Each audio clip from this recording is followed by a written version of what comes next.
Hi, I'm Randy Wise. I'm the curator here at the Fremont County Pioneer Museum in Lander, Wyoming. This museum is dedicated to the history of the Lander Valley from prehistoric times to the present.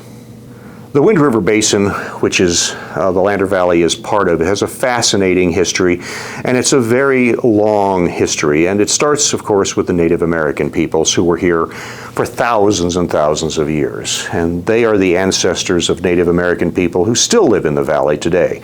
The Shoshone people and the Arapaho people. But many other Native American groups lived in and hunted in this area. The Lakota, the Cheyenne, the Blackfeet, the Crow, all were part of the history of this area. Again, for thousands and thousands of years. White presence didn't really start in this area until the 1820s with the mountain men. Of course, they came here pretty much on a temporary basis to hunt and trap for beaver and other furs. Certainly all of the big names were through the Lander Valley. Jim Bridger, John Coulter, all of those men had a presence here. One of the rendezvous was held in the Lander Valley along the Paposia River in 1829. So the mountain men were certainly here, but kind of a fleeting presence. They move on. The next really significant white presence doesn't really take place in the valley proper.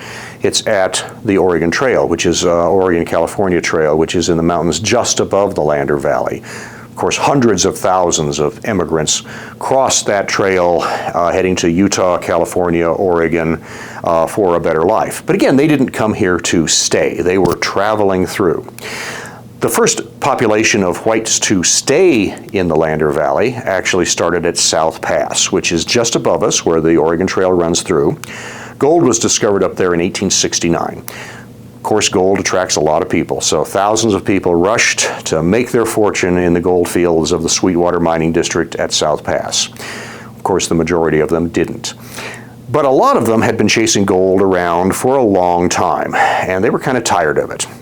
They looked down into this well-watered, very green, mild valley, and they thought, you know, maybe this is the place we'll start change our lives and become farmers and ranchers.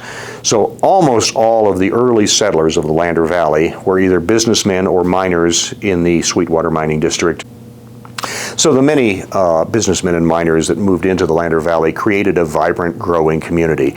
Lander was in a very good location for two reasons. One, the South Pass goldfields were south.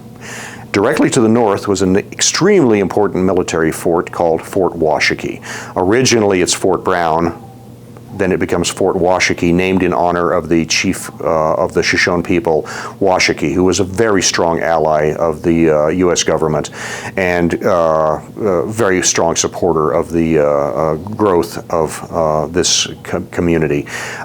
He was the only Native American leader to be given his choice of a reservation, and he chose the Wind River Basin and part of the Lander Valley as his reservation, but he was a very strong ally of the white people. So Fort Washakie becomes a major and large military post, which is one of the more interesting things about that post is the presence of buffalo soldiers. The 9th Cavalry, which was a buffalo soldier unit, was stationed at Fort Washakie.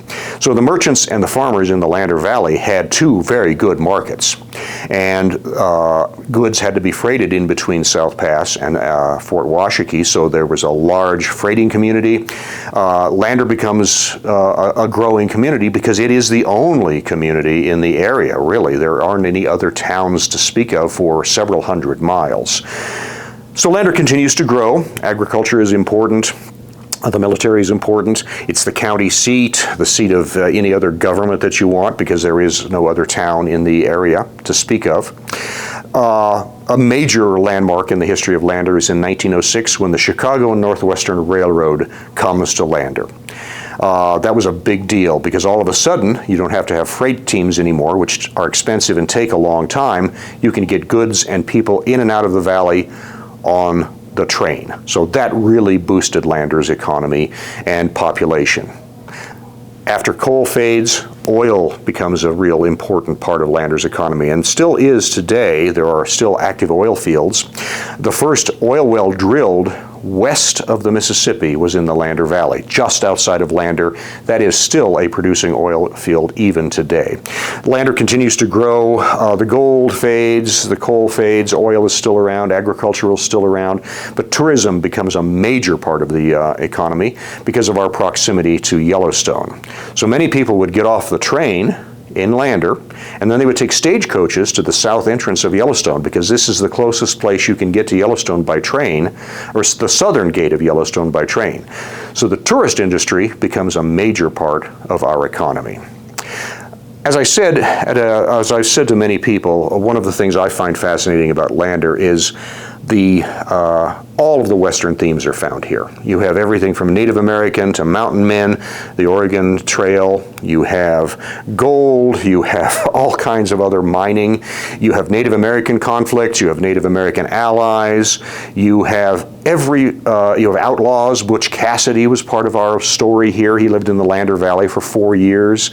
So every one of the sort of big major Western themes took place in this valley. And that's what this museum, the Fremont County Pioneer Museum, is really about, is exploring and educating people about our history. Again, for many years, Lander was known as the town where the rails ended and the trails began, because when the Chicago Northwestern came to town, this was the end of the line.